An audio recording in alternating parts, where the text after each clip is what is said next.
he falls in love with South Bend. Yeah. He falls in love with the park. He sees a vision for what Springbrook can become, what it is and what it can become. Right. So he goes to the bank and says, I want to buy Springbrook Park. Right. And this is what I want to do with it.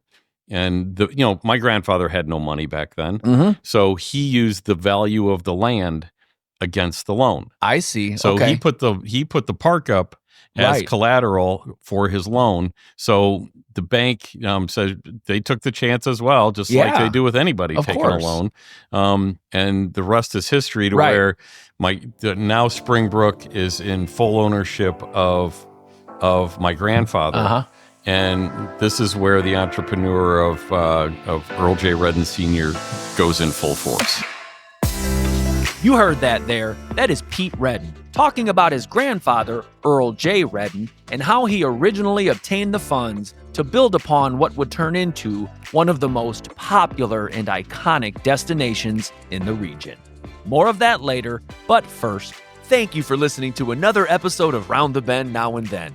My name is Matt Emery, and I'm a local history nerd. My main mission in this podcast, as well as other Round the Bend material, is to create engaging content that shares how intertwined the South Bend and Mishawaka area's past is to our present. In the podcast, I interview local leaders, business owners, and community members to help tell their stories, because their stories help tell the story of South Bend and Mishawaka. Earl J. Pete Redden Sr. was an absolute visionary, entrepreneur, and master promoter.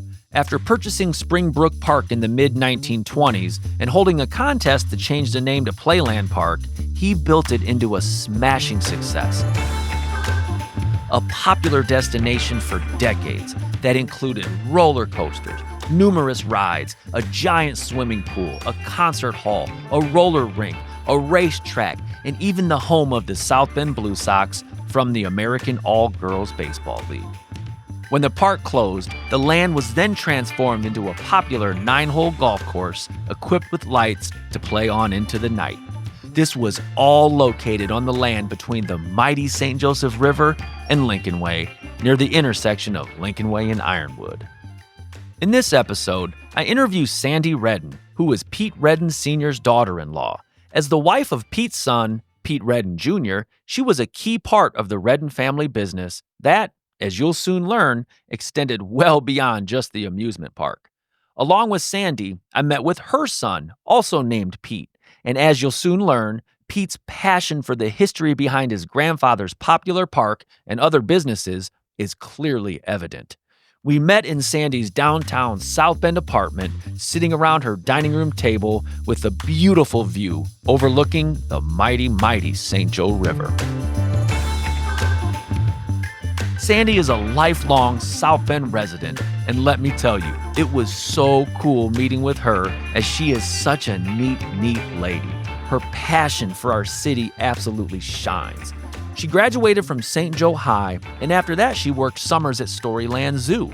It was there that she met Pete Redden Jr., whose family business operated the rides there.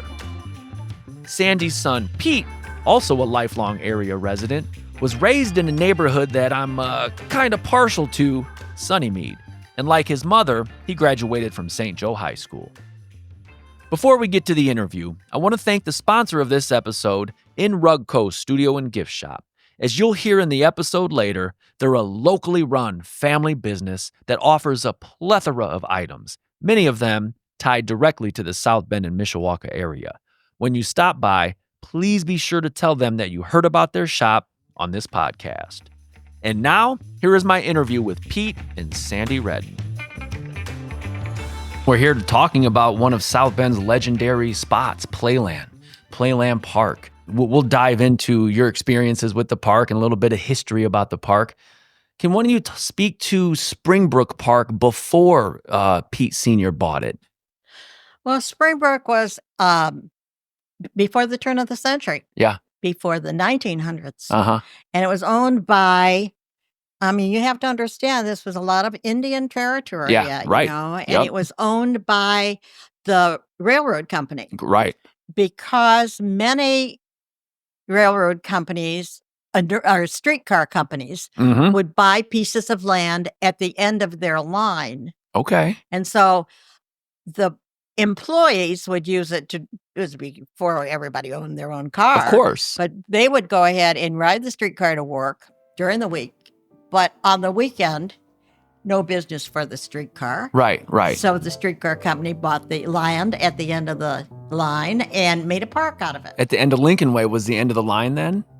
Ish? Okay, yeah. Well, it was the river. It was Ironwood and Lincolnway. Yeah. And so it was at the end of the river, at the end of the line, and they then decided, well, we're going to go ahead and put some rides up here. So these kids, rides are not unique to the United States. They were European. Okay. And so they would put the rides up, and all the people, and of course, what are the people? They're immigrants too. And so they're familiar with these rides. And so they made their own amusement parks, and the rides got bigger and better. Yeah. And the land got bigger and better. And it gave income to the streetcar company and activity for the people who, worked during the week. Yeah, okay. It's really a very, very good idea, all things. And it was like, if you had a piece of property, don't let it just sit there and not do anything. Take advantage. Especially if you have somebody who's an entrepreneur. Yes. Well, that was the middle name of my father-in-law. Yeah. And speaking of him, that's who I want to talk about next. Your father-in-law, Pete Sr., about in 1924, so he started leading the park. Is that right? Well, 23, he came from Youngstown. Okay. And what he had done the year before, or maybe a couple of years before, there was a park called Idora Park, and that was a gorgeous park in Youngstown. And so he worked with real estate people. Yeah. And Charlie Dybel was the promoter's name. And he got he completed the sale, and then within a year or so, Charlie calls him from another area, and he said, look, I've got this company who wants to buy this piece of property. And he said, it's an amusement park. And he says, they need a manager. He said, Pete, would you be interested in coming to South Bend and run it? And he says, first of all, what do I know about running an amusement park? Right. And where in the world is South Bend, Indiana? And how do I get there? Well, it's almost a 2-day trip from Youngstown. Back then, yeah. Back then. Right. So he came here, and he knew nothing about it except from what he learned by working with Idora Park. Yeah. So he knew that there were a couple of rides that this railroad company or this trolley company in South Bend had put together. Okay. But he said, well, we can do a little better than that, So he found out where you buy rides. Okay. Where you go. He would travel. He would go to places and look it over and see. And then they'd haul it on a truck, or on the rail, on the train, on the train, and get it here. Right. Hey, talk to me about Pete Sr. in general. Like, you said he was an entrepreneur, just a master, like showman. Just what are some of your thoughts when you first met him? Or soaking wet, he had to weigh 98 pounds. He was shorter than I am, and I am only 5 feet tall. Wow. He had a cane. He wore a white suit. He, you always said yes, sir. Yes. With him. He had that attitude that he was in charge. Yes. He was the major domo, and he was the one who was running everything. And if you were a kid, he might just get your attention with that. I see, with that cane. Yes, just to go ahead and say, look, I'm talking to you. Pay attention here. Now, if you're going to be okay, I'll give you a couple of ride tickets. And you can go and ride in the rides. That's neat. So that was you didn't beat the kid. You just went ahead and got his attention. Yes. Next, Sandy's son Pete joins the conversation and adds more background to how his grandfather, Earl J. Pete Redden Sr., grew Playland Park into the legendary attraction that it became. Grandpa came to South Bend because the Charlie Dybel wanted him to run, at the time, Springbrook Park. Yes. Springbrook Park was run by the trolley company.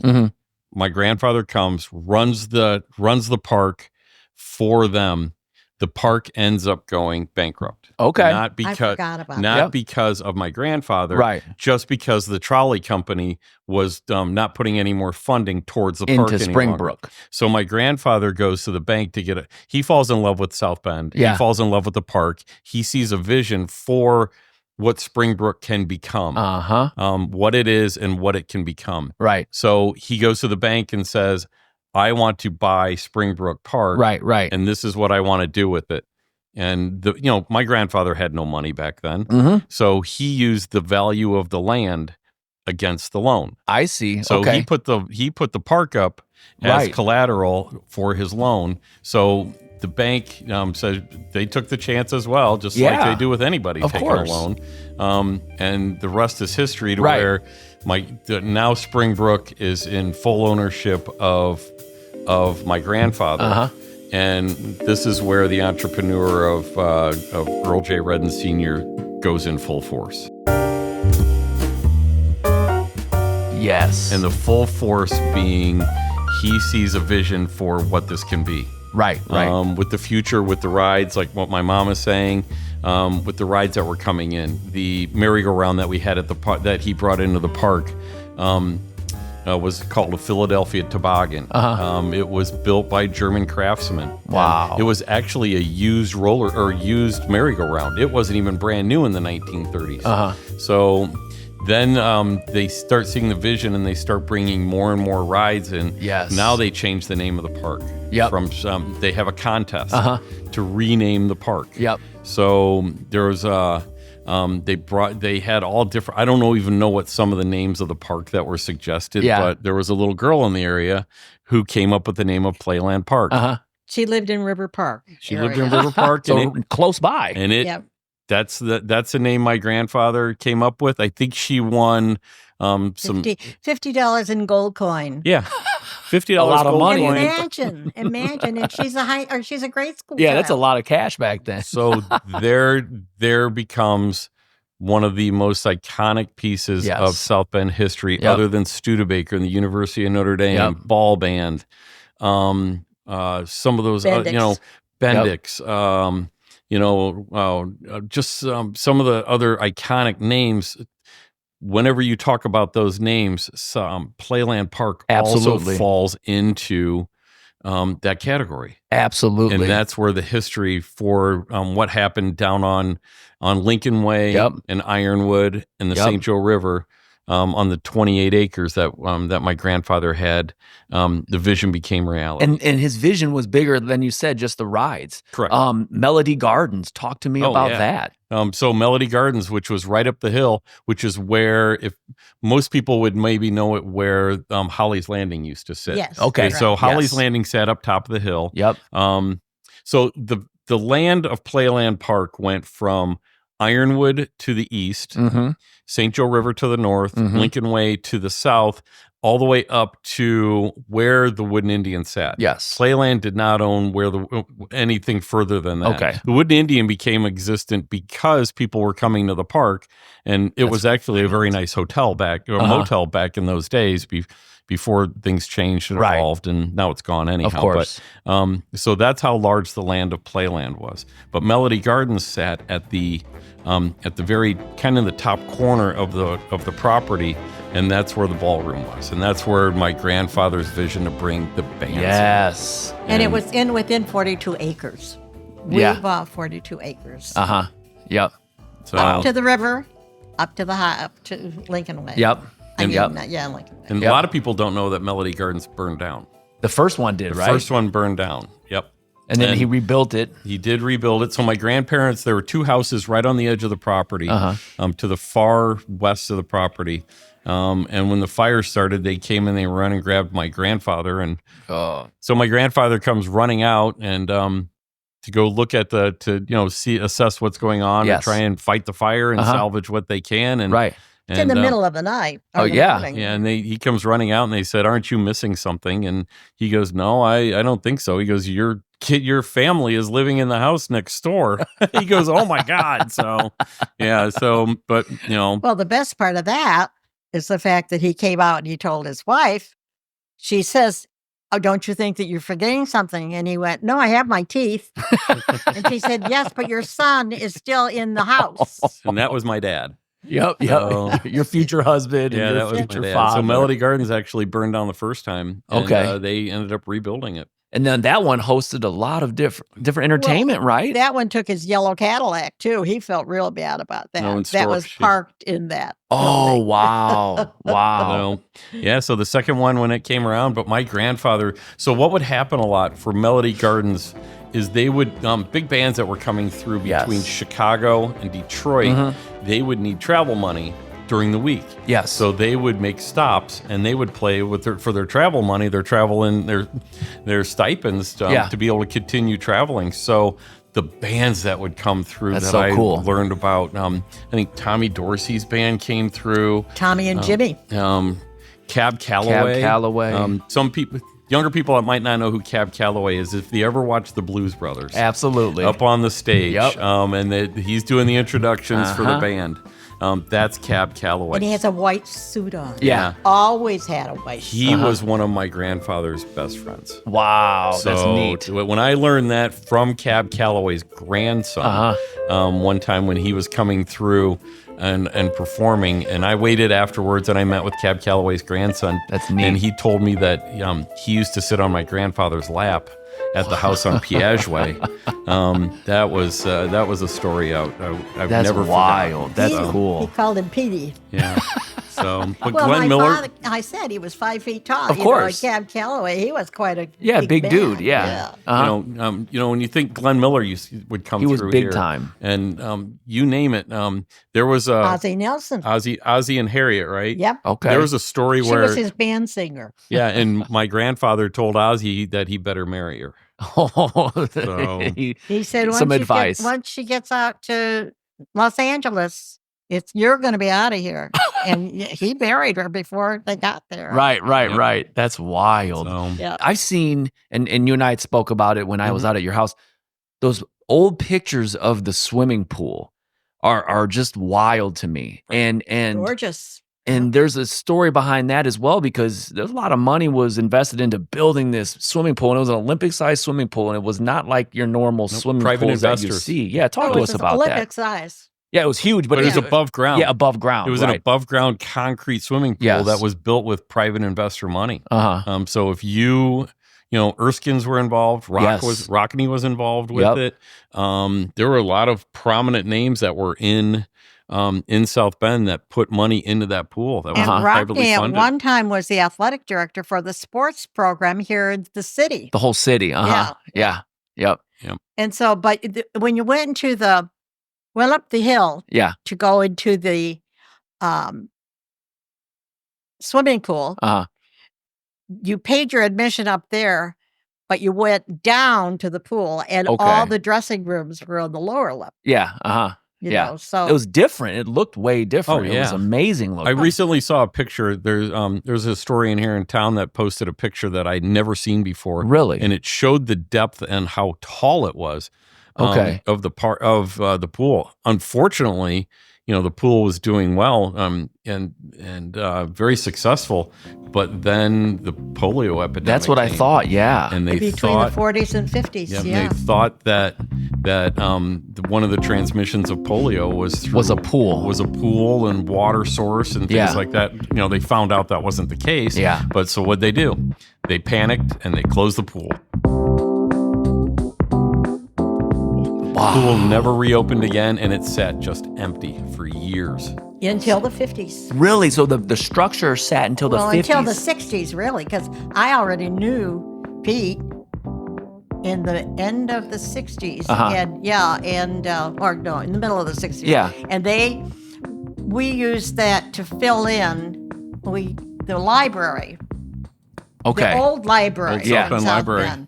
They knocked it down, and all of those, they were thrilled to death that we needed it for fill. Yeah.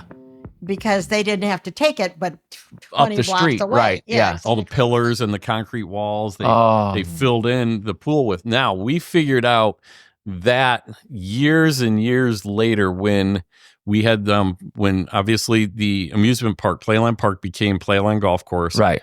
and we had some drain tile issues down at the golf course, and they needed to figure out where the broken drain tiles were. So they started digging and excavating. They found the old South Bend Library.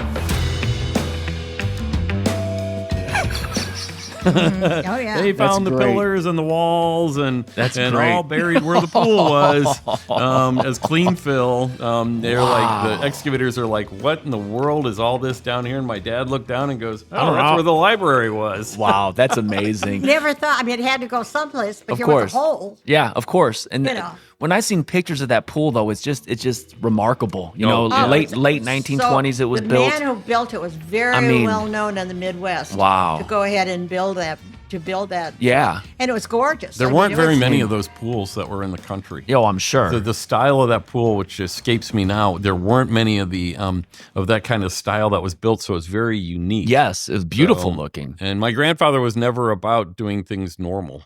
Right, of course. I mean, he was, if it was unique and it's going to draw. Do it right. Yes. And why build it small if you can build it big? Absolutely. Yeah. It was a visionary. It was a draw, just like Melody Gardens was a draw. Yes. Just like the racetrack was a draw. And that's what I'm going to get at. Yeah. Absolutely. Just like everything that we're going to talk about. He not only were the rides in the pool, but just all the varied events that he put on. Let's talk about some of those things. I mean, everywhere from motorcycle races to fireworks shows. He was a promoter. Yes. He was a promoter. He sat on the board of the National Amusement Park Foundation. Okay. He was some of the guys. He was friends with Walt Disney. Wow. I mean, think about that. The vision, that Walt has. My grandfather sat on a board with Walt Disney with regards to, amusement park industry. Yeah. So that's kind of that's big for South Bend, Indiana. Oh, it was huge. It was the spot. But the things that he would do at the park, which when they had the racetrack that they brought in, and they put the racetrack together, and they actually brought a NASCAR race. Yes. From the south up to South Bend, Indiana. Right. One time it ran, I think, and they also brought in Babe Ruth. Yeah. Babe Ruth played 2 games on the infield. Yeah. And the South Bend Blue Sox. Yeah. Having the Blue Sox play, and actually those women were fantastic. I'm sure. And many of them came back and lived in South Bend. Yeah. After the Blue Sox finished playing, their manager, his name was Carl Winch. Okay. He ended up working for the family, and he was our night manager at the golf course. Oh, I got you. So he probably had stories up the yin yang. That Carl and he was funny. Yeah. He was a real grumpy old. He's a baseball guy. Manager for the He girls' was an old baseball guy. Old school baseball. Always had the chew going. Chewing his cigar. He had a spittoon in the pro shop, and Carl had great aim, thank goodness. I mean, that's a picture. Yes, of course. He is from Youngstown, Ohio. Also, your grandfather had a kinship with him. So it was just kind of the way that worked. Carl was from Ohio as well. Wow. The Ohio and the Pennsylvania area. So wow. But that's and they would do. There was an event that they had my grandfather promoted at the park once, and it was called. It was during Halloween, and the promotion was if you brought a black cat to the park, if you were a child, you brought a black cat to the park, you would get free admission to the park. Okay. There wasn't a black cat in the city of South Bend for probably 15 miles. Well, it became a huge problem when they started figuring out that there were all these cats that were at the admission gate, and people were calling saying that they're missing their cats. So when these kids would leave, they had to take a cat with them. Didn't care if you brought the same cat with you. You had to take a cat home. And even if you didn't bring one, you had to take it home. Yep. Yeah, that was one of those promotions that My that went a little sideways. Said, Friday the 13th, you never do anything like that. Old Irish superstition. Yeah. Oh, she was really, really unhappy. And when Irene was unhappy, Mr. Redden was unhappy. What was her first name? Irene. Irene. Okay. Yeah, and so she told him not to. There are times that you ought to listen to your wife, and that was one of them.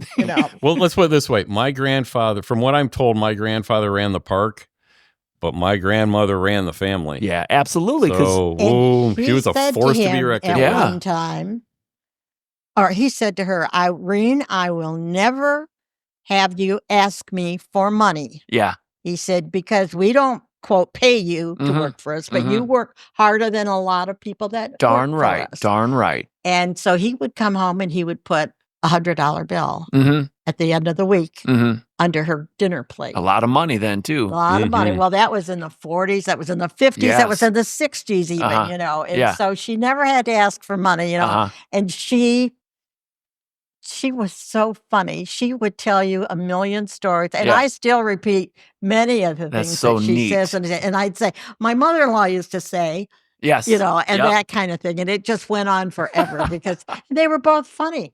I mean, they always had a million stories. You can tell that we don't, right? You know, you can't stop us from talking about it because it was just, I mean, it was so much fun.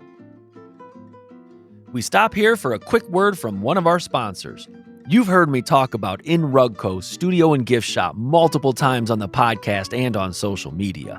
I am very proud to partner with them, and I encourage you all to stop by and check out all that they have to offer. In Rugco Studio and Gift Shop is located in a cool, old, historic Mishawaka storefront located at 220 East Mishawaka Avenue, right across from the entrance to Central Park.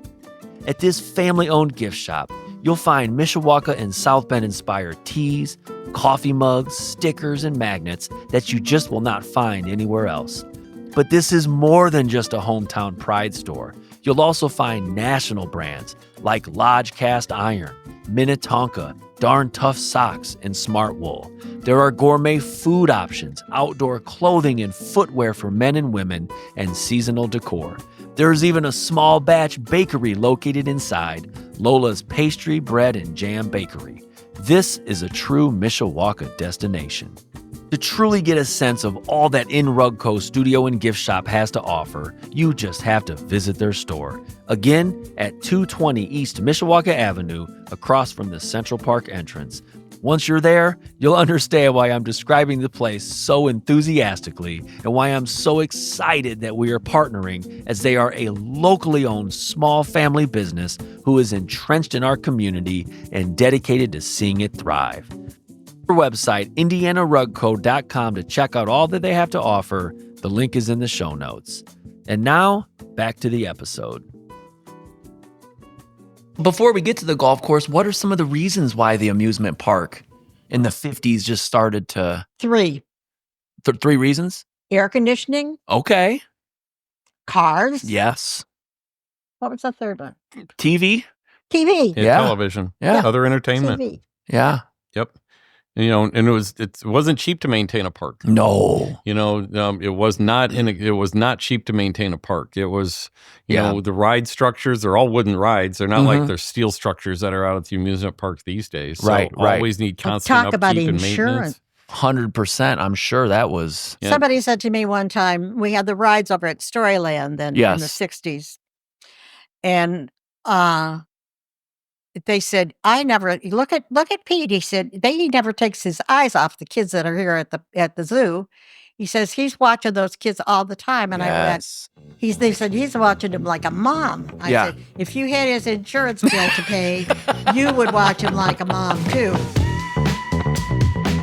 Yeah. You never wanted to go ahead and have anything happen to a kid. Oh, my goodness. I mean, first of all, you didn't want it to happen to a kid, but secondly, you didn't want to go ahead and have to worry about that. Well, we had a lady that came from Youngstown that was a friend of, I don't know who it was, but who hired her. But she was hired by somebody to, quote, keep an eye on Mr. Redden, because we have to go ahead and you're going to be our eyes and ears. You know, I don't know if it was a railroad company. Might well have been, because Charlie Dybel knew the railroad people, you know. So Agnes Grant became the aunt of all of us. Okay. And she would say the first bill that she ever pays is the insurance bill for Pete Redden. Yeah.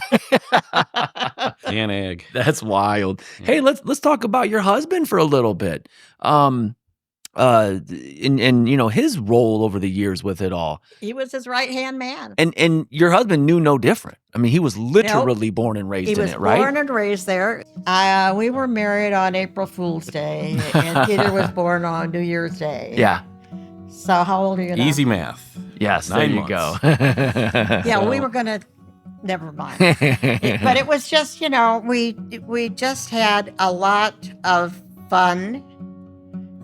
We had a lot of work that was involved.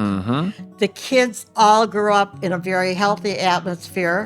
They knew better than to say, I don't have anything to do. Right. Oh, did we find them something to do? Absolutely. If you started out at 10 years old, they gave you a stick with a pin in it, and you picked up trash. Hey, it worked for us. Yes. And we knew where they were. So a lot of kids started that way. Right.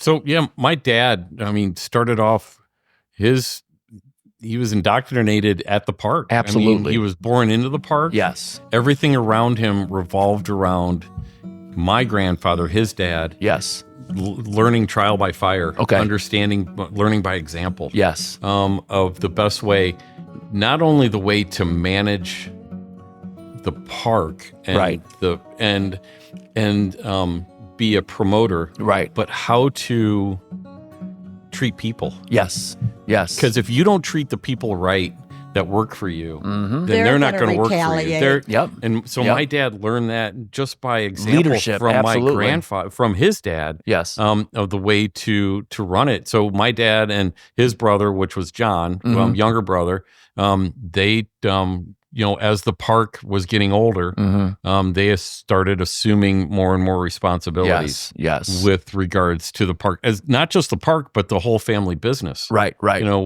It entailed more than just the amusement park. Absolutely. Because my grandfather couldn't do it all. Right. And so my dad and John and his brother John, they just started picking up and just started running with it. Yes. And Johnny went into service. Okay. And so my husband in the 60s, in the 40s, and John the next century, the next 10 years. Yeah, the next decade there, yeah. Decade, And so it just passed on. And Peter's just totally the picture of both of them, and you go to the job you like. Well, they liked all of them. Right. And everybody, they liked you. So what was to lose? You just had fun. And if you had fun working, you never worked a day in your life. You never work a day in your life. And speaking of all the different things that Pete Sr. and your family were involved in, let's talk about a few of those things. Sure. Everything from like the Palais Royale, is that right? Yeah, so it all started with Springbrook, which became Playland. From the spinoff of Playland, now, I don't know the chronological order of how everything went. So everything that was involved with the family business would have been from Playland Park. When they built the Palais Royal, it didn't have a name. Okay. It didn't have a manager. Yeah. So my grandfather was hired by the city to run this brand new venue. Yes. Had no name to it. So my grandfather, my grandmother Irene, and my Aunt Ag named the park, or named it the Palais Royal. So he managed and ran the Palais Royal back in the day. Yeah. In addition to the Palais Royal, we also had the rides at Storyland Zoo to correlate with the Storyland itself. Yes. But one of the interesting spinoffs from the amusement park was the travel agency. Yes. Started off as just what was called Westward Ho. Okay. And it was the land. It started off in a building downtown in South Bend, ended up moving to where the land. Well, we had to get sponsored by a travel agent to get your travel agency card. Okay. You couldn't just go ahead and say, I'm going to be a travel agent. Right. You had to be authorized. So they did. That's back in the early days of travel, and airplanes. Our relationship built with the travel agency, with the university, to where my grandfather, my grandmother, and a few other couples decided to go out to go see Notre Dame by train, play USC. Well, word spread of these trips, and next thing you know, they're running full-fledged 100-people trips out to by train, and then eventually, air travel and whatnot. And this is the thing too with doing that. Where do you go? Well, they weren't going to stay at some Motel 6 down the street. Nothing's the matter with Motel 6, but not for 200 people. Right. And so they go and they stay at the Biltmore in LA. They stay at name some of the what are the biggest, the big fancy spots out there? Huge, beautiful, wonderful. Right. And what do? They find that at a certain point, Hollywood loves them. Really? Well, Notre Dame Absolutely. is the draw, and then there's a movie, Newt Rockne All-American. Well, who do you know there? How can we go ahead and get tickets to the ball game? Who's the guy in charge? You know, and it just skyrocketed. Multiplied. So it had the travel agency that did the away trips for Notre Dame games. In addition, Well, tell them how we did that, as far as getting tickets and so on. So let me back up for a second. Yeah. Back in the 1920s, my grandfather and Newt Rockne became friends. Right. This was back when Rockne was building the football stadium. Absolutely. He went to the university and said, "We need a stadium. We can't continue playing on Cartier Field." Yeah.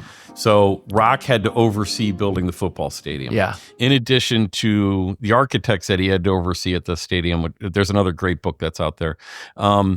He went to my grandfather and said, "Hey, I need a concessionaire for my new stadium that's being built. I want you to bid on this contract." Wild. So my grandfather said, "All right, I know a little bit about doing food at the amusement park." Yeah. Puts a bid together, gets beat out by a company out of Chicago. Okay. He goes back to Rock and he says, "Rock, I'm sorry, I did the best I could for it. Right. What is there anything else you want me to do?" And Rock looks at him and says, "I need somebody to park cars for the football games." And my grandfather goes, "I don't know anything about parking cars." This is back in the 20s. Of course. And so Rockne says, "I don't either." Right. He goes, "Let's learn this together and let's figure it out." So my grandfather said, "All right." So that summer, Rock goes to Sandusky for the summer and vacations in the summertime, and out near Cedar Point. Comes back from vacation from the summer, and nothing's been done on the parking lots.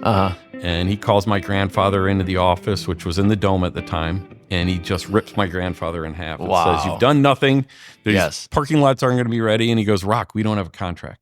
Yeah. He says, "You want me to be your parking guy, but that's where we left it. We have nothing to work on." He said, "I can't put my money. I don't have any money to put in." Of course, exactly. So Rock yells out Notre Dame didn't, He yells out to his secretary and says, "This is Pete Redden. This is my parking guy. Give him whatever you need."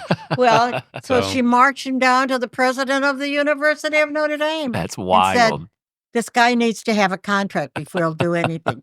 And the game's in about what, a month? Yeah. 2 months? So that's neat. We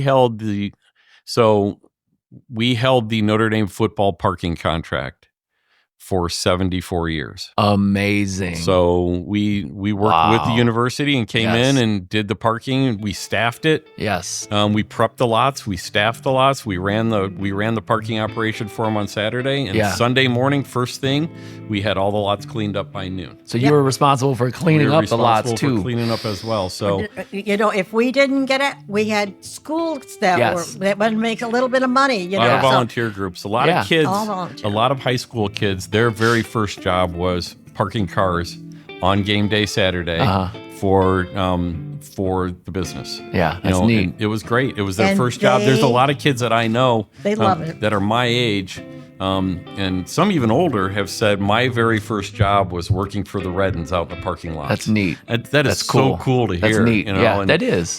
Just the history of that is. So we held that contract for 74 years. So golly, we also had the rides at. We also had the skate concession at Howard Park. Park. Wow. So we did the skate concession at Howard Park. So we had the travel agency, the skate concession, Storyland Zoo rides. He named the Palais Royal. We had a skating rink at Playland, so we also handled. It was the old Melody Gardens, right? And the skating rink at Howard Park. If you didn't want to ice skate in the summer, in the wintertime, roller skate in the summer. roller skated. Yep, in the summertime. That's all. That's just amazing. So that's all part of the. So much. If you think about it, almost everything is part of something that needed to be promoted. Yes, you're right. You're right. There's a lot of, with the exception of the parking lots at Notre Dame, everything was a promotion. Yes. So when we ran the parking lots at Notre Dame, we actually had the 1984 Los Angeles Olympics come out to see how we ran traffic patterns. Wow. Indiana University, when they were building their football stadium down in Bloomington, came out to see how we ran our traffic patterns. Okay. And this is back when the stadium was only 59,000. Right. So you had all one-way streets going in, one-way streets going out. So it was a very fine balancing act to get it done. So to have that kind of respect in the industry. It's almost like you always had 3 jobs instead of one time. Literally. One thing going on. It's exactly Juggling. right. No, when do you sleep? Well, we can do that in March. Yeah, right. So it was kind of neat. So Man, those are a lot of things. Pete Sr. would have been great at a minor league baseball park today. Oh, yeah. Because promoter, like to get people in. It just came naturally to him. The South Bend Tribune was his friend. Okay. Oh, well, he paid a lot into ads on that. Okay. He advertised quite a bit, but, Well, he was a friend with the editor, but that's how you get things done. Yep. Absolutely. Well, he's a great person for the community, too. Yes. We were Catholic, and so he was the head on the committee for the Ecumenical Council. Okay. For holy days of the holy hours that they would have in October. Huge amounts of people. Yeah. Well, they're not going to walk here. So they're going to have a place to park. So we use the football parking lots and get them all, lined up into that. He was with the Red Cross. Okay. My mother-in-law was working the weekend that they had the Hollywood stars come out to sell war bonds. Okay. In the 1940s, and he had the 4-H fair, with that. He had, like I said, the Boy Scoutorama. He had something going on all time. He had the thrift show for the junior league up there. Who was a thrift show? It was so crowded you couldn't get in, for 2 days. He was all about getting the people. One thing he never did, though. He never became a politician. And he was asked. Yeah. He was asked to run for mayor of South Bend, and he absolutely refused. I'm sure he was asked to run for postmaster. Yeah. Also, he said nope. He wanted nothing to do with politics because he liked being right down the middle of the road. Absolutely. Because if you lean towards one side, you're going to alienate another side. Yep. He didn't want to do that. He was not about that, and he steered away from politics and just wanted to continue promoting what he did. Because he had the name recognition, he could have. Correct. Oh yeah. And he didn't. Yeah. He you don't want to be divisive. He was all about bringing everybody in, bringing people together. Yep. Exactly. Exactly. Now he had passed away in 1964. He died. Well, I was born in '68, and he died about a few years before I was born. Okay. Yeah, 64. And so by that time, the golf course had been just the infancy of the golf course. Okay. So the park was closing in the mid to late 50s. Okay. It was transitioning out. Yeah. My grandfather didn't play golf. Okay. This goes to show the vision. So he took Springbrook Park, turned it into Playland Park. When he saw that Playland Park was kind of in that position where it something needs a transition. Yeah. Where's the future for this land going to be? Wow, I see a golf course. Let's put lights on the golf course. Oh, we got poles that we can put lights on. We got land. Palm trees. So they got to fill in all this amusement park land, sell the rides. Yeah. So they sold all the rides. The merry-go-round, when they sold the merry-go-round, we think it ended up at a park in Iowa, but I can't find it. Okay. But they loaded the center beam for the merry-go-round on a flatbed trailer, and it was so heavy that it fell through the flatbed trailer. So they had to come back, bring a crane out, and reinforce it so they could get it down the road. Yeah, just that was just to get started. And those horses on that were hand carved. So they saw a vision that my grandfather saw a vision of let's continue something that's going to attract families and bring people together, and that's where the golf course came. Always with kids in mind. So Playland Golf Course, that's pretty much where I spent my childhood. Yeah. When I was dating my wife now, my girlfriend, this is back before cell phones. Of course. She was away at IU at school. If she wanted to find me, to talk to me, she knew exactly where I was. The golf course. So she'd call the golf course, sit down to the pro shop. Yeah. And at 99% of the time, that's where I am. I'm down at the golf course working because we were open till last tee time was 10 p.m. So those lights. The lights are on, and might as well hit a few balls. Yeah, exactly. It was perfect. So man, and even that's a part of my childhood too. I was born in 1978, so we would go there to play miniature golf. Right. And then the first time I ever golfed was there, and then the driving range was right along the grandstands, if I recall right. Yep. Grandstands will never disappear. They better not. They're built into the side of the wall. They're built into the side of the hill. Good. And you take those grandstands out. You take all the buildings that are sitting up on the slide top. Down. Slide down. Well, not only that, but the whole road. Yeah, Lincolnway and all that stuff. Lincolnway will all sift down into the river. Well, a lot of people don't know that the pro shop for the golf course was the bumper car building. Yes, okay. Or the amusement park. So that building stayed up, and it was where the bumper cars were. So if you took the false ceiling out, you looked up top, you would still see where some of the grid work was for the bumper cars. Wow. I just remember the smell of the pro shop. The smell of the pro shop, man. It wasn't a bad smell. No, it was just not a damp smell, but it smelled like an amusement park. It was something, yeah. So, you'd crack open that door every morning, and man. There was something about it, but yeah, we turned that par 3 golf course into our own during rain, and it would rain and nobody'd be down at the golf course. We would be down there anyhow, and we would turn it into our very own long golf course. We would play number 1 tee to number 5 green, which is the farthest points between the golf course, and we would make our own long golf course out of it. So, we had so much fun down there. Oh, I'm sure. I'm sure. Even my own kids, who one son is 23, other's 17. We go sledding after IUSB. They built the apartments there, but there's still an opportunity. There's a hill right there. That's number 5 green down to number 6 fair. Okay. Number 5 green. Yeah, right by Ironwood. Yeah, 6 tee box set at the top, and you hit back down the hill. Okay, that was it. Yeah, that's where we'd sled. And we have a video of my son running into a dumpster there from. It's a sudden stop.